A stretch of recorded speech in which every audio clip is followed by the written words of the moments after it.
Hi everybody. I'm gonna show Erickson really fast before I push him away because he wants to play and we can't play. Um, Also, look at my shirt. Me? Sarcastic? Never. Hi, my name's Noah. If you don't know who I am, my name's Noah. This is my Flosstube channel. I typically talk about cross stitch, knitting, crochet, quilting, personal life shenanigans, all that good stuff. My little kitty cat, just recently got him, so everyone's been following along there. I didn't want to do my hair today. Oh, I also talk really fast. I always get comments about that. People ask if I can slow down. I really don't know how. Um, oh no, I have something in my eye. Anyways, this is not a normal floss tube. This is actually just going to be a personal note. I think that might be the name of the video title. Probably be about 10-15 minutes long, maybe. It's not cross stitch related. It's not crafty related. It's just some insight from a queer person in a world that we live in right now, with everything going on in the United States. So this is more about my viewpoint right now to see how it changes over the next few years. It's kind of me documenting it like a diary entry or something like that. So it will be political. It probably will be emotional. It'll probably be funny at certain times, I would hope. I love a good comic relief. And oh gosh, the notifications are still coming in on my phone. I wonder if I can like turn them off without. I hope that didn't mess up the video too bad. Oh gosh. See, hopefully that would be comic relief for someone. I do have a new setup. For the people that were regulars and were watching the other videos, this bookshelf was not here last time. There was like a dresser. I had to move all of my pothos plants in here because little Erickson was trying to eat them in the living room. So I can shut this room off when I'm not here, which means I can secure the plants and make sure they're protected. And he's protected because they're poisonous to cats. So, see? I have a little notepad, which is right here, you know, conveniently 10 feet away. Again, I'll be back to my normal floss tube this upcoming Monday. I didn't want to talk about it in my next floss tube because I want some time away from the subjects. So, and I recognize that's a privilege to be able to do that. But I do need the little bit of time without it. So, let's just step right into it. I shared a post on Instagram not too long ago. I had voted early. I live in the state of Tennessee in the United States of America. And I had early voted the first day that it was possible here, because I knew my choice for candidate. If you notice the cross stitch right there, it says Biden Harris. You can take your guess. So it did say, I'm just going to read it because I still feel this way. And I got a lot of support on this, and I definitely want to thank y'all about that because it was just overwhelming. All of the love and just compassion, empathy. It was amazing. So I just want to read this. It says personal post. I have been contemplating this post for the past day. I'm like shaking. Oh my gosh. I have been contemplating this post for the past day and a half and have struggled to find the right words to voice my feelings and where I'm at with the acceptance of the future that lays ahead of me and my fellow Americans. I said this is going to be a personal post, scroll on by, blah, blah, blah. And then encouraged an intelligent and peaceful conversation. I said, I also recognize that there is a privilege with having the option of sharing my opinion and views on topics that don't impact me directly, but I cannot have this post sitting in my drafts anymore.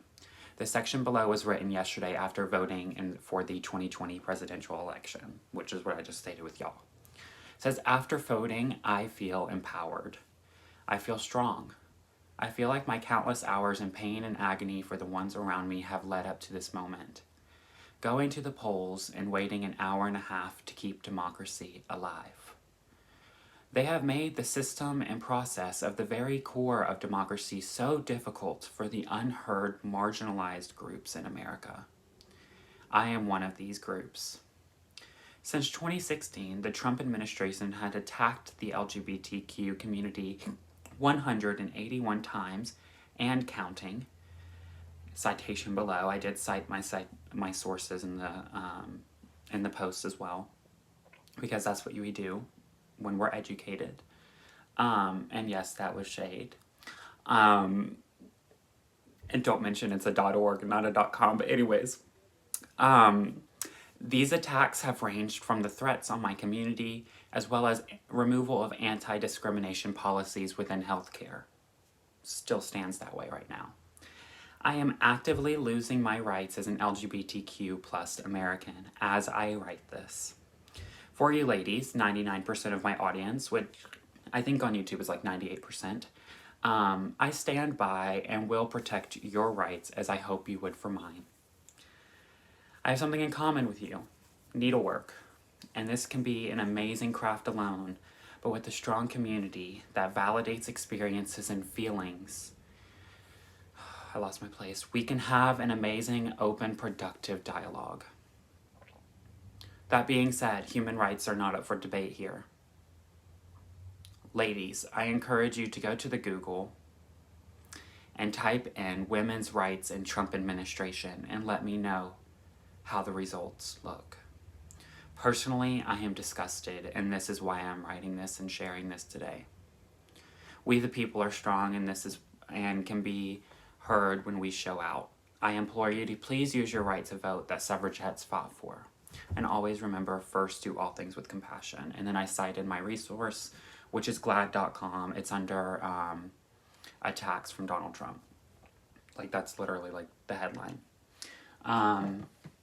So going from that's dark and it's emotional and it's raw, and I still feel that way. If now more than anything I feel even stronger than I did on election day, voting early day for me, but even on election day. That last week was extremely long and extremely stressful. My watch sent me a notification that my average hours slept were like 3.5 all of last week, and I was also student teaching at the same time, so I really needed my sleep and I couldn't get it because I was constantly checking the results. My eczema is like broken out extremely bad on my hands, and normally I have it under control, but just because I've been so stressed, like this just shows too, like lack of sleep and not eating properly and not drinking enough water and not taking care of myself first has physically like started to deteriorate me, right? Like my skin is like falling apart on me, and it's embarrassing when I'm like trying to show stuff on Flosstube or doing like a stitch with me on my Instagram. Like I don't want people to see my hands, which has nothing to do with the whole political climate that we're in. This is literally not an issue. There are so much bigger issues to worry about. I just gotta start wearing lotion again. It's not that big of a deal. But I do want to thank y'all again for everyone reaching out last week, because it was tough. It was tough for a lot of us. I think most of my messages I received were messages that were, I'm going through those feelings too. And just the community is so supportive, and of course you got those few people that come in and they try to stir you up, but that's not that it's so minimal compared to all of the love. So I just want to thank y'all again, all of y'all, and I hope that there was comfort given back, because I received comfort.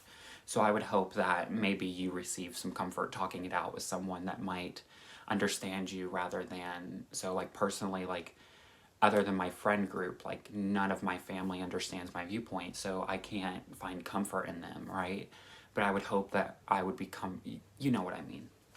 Now, going on about the election, they are president-elects and vice president-elect, but we have still made history. We have the first woman of color, which amazing. But she's also from Indian descent, and that's even more phenomenal. That we're making history, and she's our first VP elect. We'll have our first ever gentleman, little second gentleman, but you know what I mean.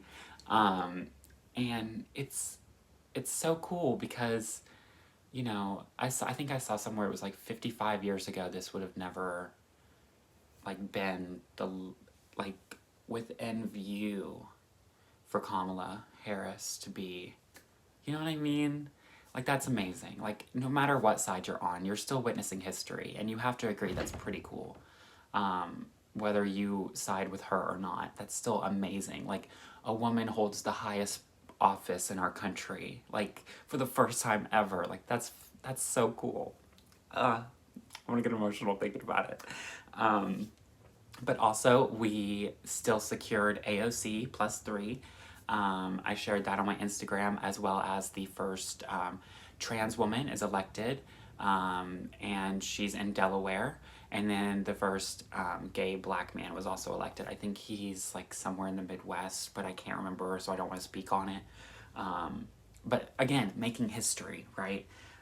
Super cool to see the diversity because, especially in education, but especially in politics, if you have someone to look up to, representation in places that matter, such as politics, where they represent the people, I think the bodies of political offices should represent the people and their type of diversity, right? So I don't think we're there right now, but we're going to be, and that hope, like makes my heart warm for everyone, because I know that it includes everyone, and I think that's what I want to see in America.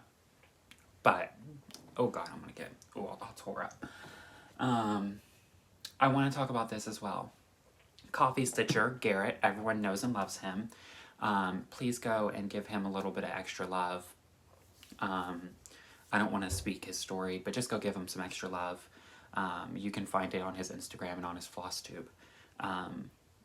But he posted on his Instagram stories just a few days ago. I think it was actually 1 day or 2 days ago when I was filming this on November 11th.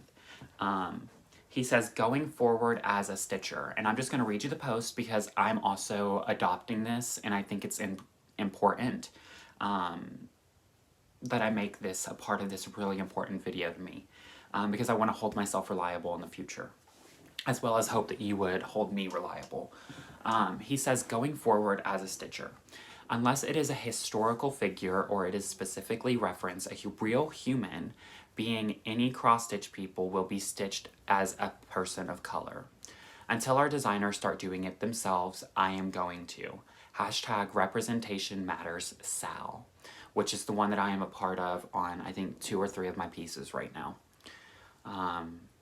If a pattern is seasonal, I will research to educate myself about that season/holiday and what it means both in its country or countries of origin and across the globe. I love that idea because I think sometimes we tokenize holidays or specialty seasons that are specific to a culture, and we tokenize, and tokenize means that you just use it and you focus on it for a little bit and you kind of, oh, look at me and look how diverse I am, and then we move on, right? Or maybe that's one version of tokenize. Another one is you simply gravitate towards it because it's a beautiful thing, but you won't give credit where the culture actually created that. You just don't talk about it, which we find a lot here on Flosstube, but that's besides the point. I'm agreeing with him. I'm going to hold myself accountable like that. He says, I will avoid, alter, or remove symbols, motifs, or phrases that may misrepresent the message of a piece. For example, no more 1692 on Halloween patterns. That is famously known as the year that the Salem witch trials started. Typically, people would put that on the Salem pieces, and I think it's a misrepresentation. Point is, if it's representing a bad holiday, like I'm not going to stitch, what is it, 1492, Christopher Columbus sailed the ocean blue in 1492. Whenever he came here, I'm not stitching it. That's what I'm saying. But I'm like oh God, I ran into that's probably disgusting. I was running and fell. Anyways, but I will need your help to accomplish some of this. I agree. I need your help. If you see me say or hear me do something that is in direct conflict, call me out on it. Don't assume I know, I may not, or don't assume I don't care, because I do. Again, agree. I want to be the best ally I can be and a positive force for a change in our Stitchy community. Thank you, Garrett, aka Coffee Stitcher. Again, check, check, check. I completely agree with that. Um, I, yeah, I think that's said enough. For my friends that are worried about my student teaching and how that went, I am now done. I am a few days after my student teaching. It was phenomenal. I will talk about that in the floss tube because that's just super good stuff. It got a little concerning with COVID towards the end, but all in all, we're all okay. So, thank you for sending me messages about that as well. That was very sweet. I'm gonna hopefully get this up. I'm gonna see how quick it takes to upload a 16-minute video on YouTube, because typically it's always an hour and a half long. But all of my love to all of y'all, and stay happy and healthy, and keep supporting each other, no matter whose side it is. Kindness and love always win, and they don't have a political party. And on that note, bye.